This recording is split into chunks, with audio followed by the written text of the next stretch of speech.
I had no idea how drastically my life would change in response to a single dinner invitation. But often, the most benign circumstances can lead to the most surprising results. This is how a seemingly inconsequential gesture transformed my life. My name is Rachel. It was raining on Thursday night. The kind of clouds that give the impression that the sun has never really risen. I flipped through a stack of magazines in an attempt to distract myself from the emptiness of my own house. My husband, Mark, a financial expert, was traveling overseas on one of his many work trips. This time it was Tokyo. He was never at home. And me? I was here most of the time at our beautifully furnished but deserted Chicago home. We had a good marriage. That's what I always told myself anyway. We had friends who admired our seemingly ideal life, a lovely home, and steady jobs. However, the once unbreakable bond had weakened with time. Even when Mark was at home, his thoughts were constantly elsewhere, and we communicated more via messages and brief phone conversations than in person. In his life, I frequently felt more like a piece of decor than a romantic companion. My phone buzzed that night with a message from Mark's coworker, Jonathan. At business gatherings, he was the life of the party because he was charming and outgoing. Although we had seen one another several times, our encounters had often consisted of courteous small talk over appetizers. "Hey Rachel, I hope you're doing well," the note said. "Mark is reportedly out of town. I figured you would like some company. Would you like to eat dinner with me tonight?" Two pals just catching up. With my hand hovering above the keyboard, I paused. Although it seemed strange, there was nothing wrong with dining with a buddy. The idea of us leaving the house was an alluring diversion from my loneliness. "That sounds good," I texted back. "Where are we supposed to meet?" Jonathan chose a small, private Italian restaurant in the heart of the city with low lighting. I thought it was ideal for quiet chats. I changed into an understated black dress and applied makeup that was just enough to make me feel like I wasn't totally invisible.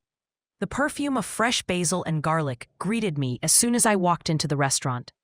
Jonathan was already there, smiling warmly and holding a bottle of red wine at a corner table. He got up and pulled out my chair as I got closer, something Mark hadn't done in a long time. He remarked, "You look stunning, Rachel," his gaze lingering a little too long. My cheeks began to flush a little. Nobody had given me that kind of look, much less uttered it in a long time. We discussed everything, including my interests that had become fleeting fancies, Mark's most recent efforts, and his job. The dialogue flowed naturally, interspersed with knowing looks and bursts of laughing. I felt a little lighter and less constrained by the unseen strings of my daily existence with every glass of wine. When I spoke, Jonathan leaned forward and listened intently, his eyes never leaving mine.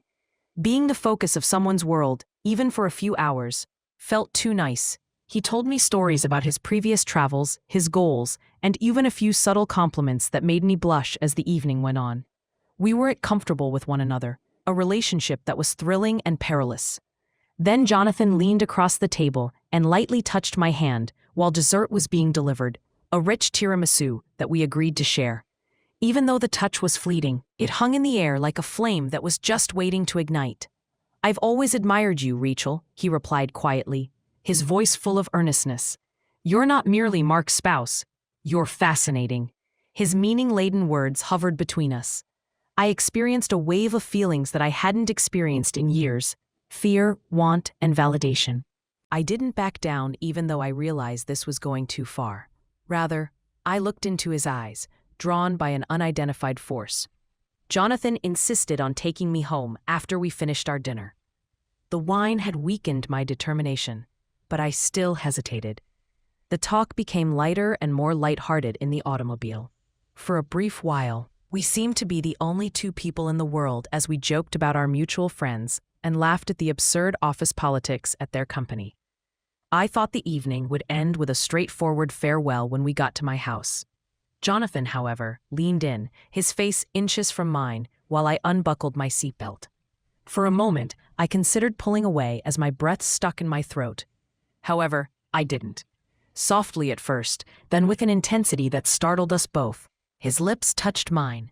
Something that had lain dormant for far too long began to awaken, and I felt a rush of heat.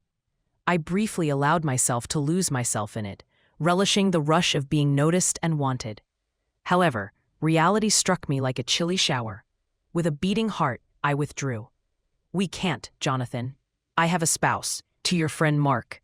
Jonathan leaned back, a puzzled look on his face. "You're right, Rachel. I am aware.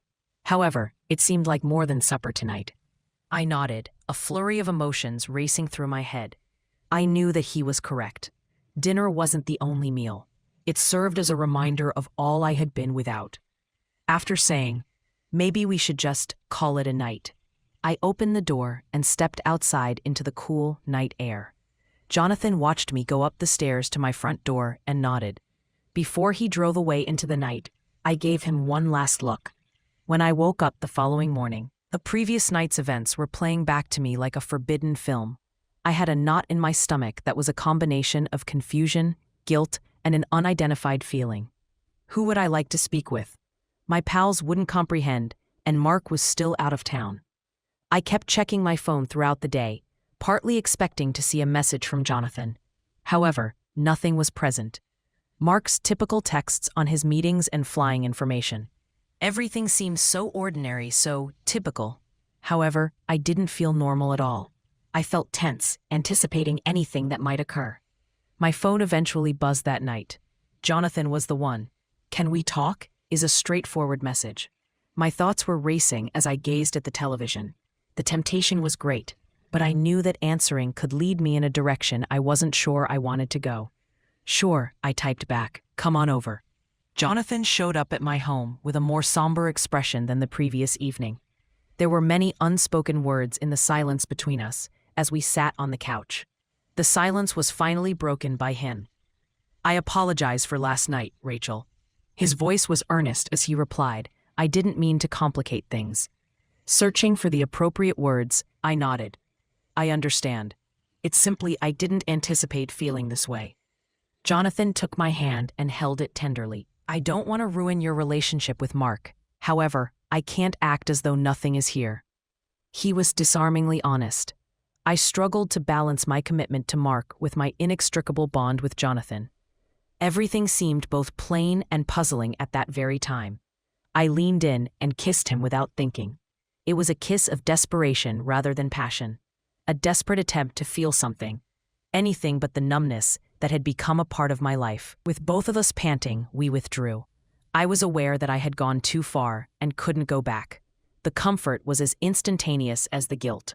It felt like a burden I was unaware I was carrying had been removed. The days that followed were a haze of private texts and moments taken without permission. Finding reasons to get together whenever Mark wasn't around, Jonathan and I continued to see each other. The excitement of it all was intoxicating, even though I knew it was wrong. I felt alive for the first time in years. However, it was unsustainable.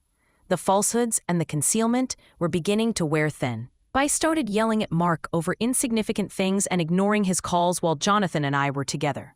The weight of having two lives was becoming to be too much for me to handle. Mark was waiting for me in the dark when I got home one evening after yet another late supper with Jonathan. My heart fell. His eyes were laced with distrust and hurt as he looked up.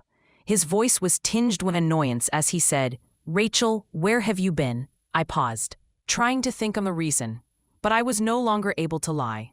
I was worn out from spinning this web of lies. I said, "I was with Jonathan," in a voice that was almost audible. Mark's look changed from one of rage to one of incredulity. "What about Jonathan? Jonathan, my friend?" With tears in my eyes, I nodded. "Mark, I'm really sorry. I didn't intend for that to occur." With my revelation weighing heavily on his mind, Mark gazed at me.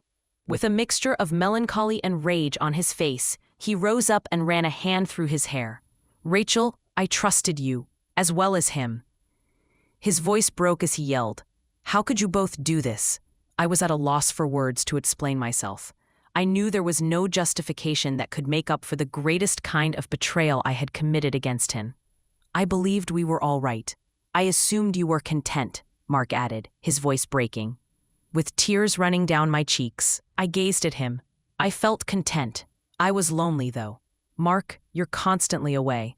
Additionally, somewhere along the way, I lost myself." Mark turned away from me and shook his head. "Rachel, This is about more than just me. You made a decision that harmed us both. We remained silent as the truth of our failed marriage descended upon us like a dense mist. I wanted to get in touch with him to mend the damage I had caused, but I realized it wouldn't be that easy. The weeks that followed were long, silent nights and heated discussions.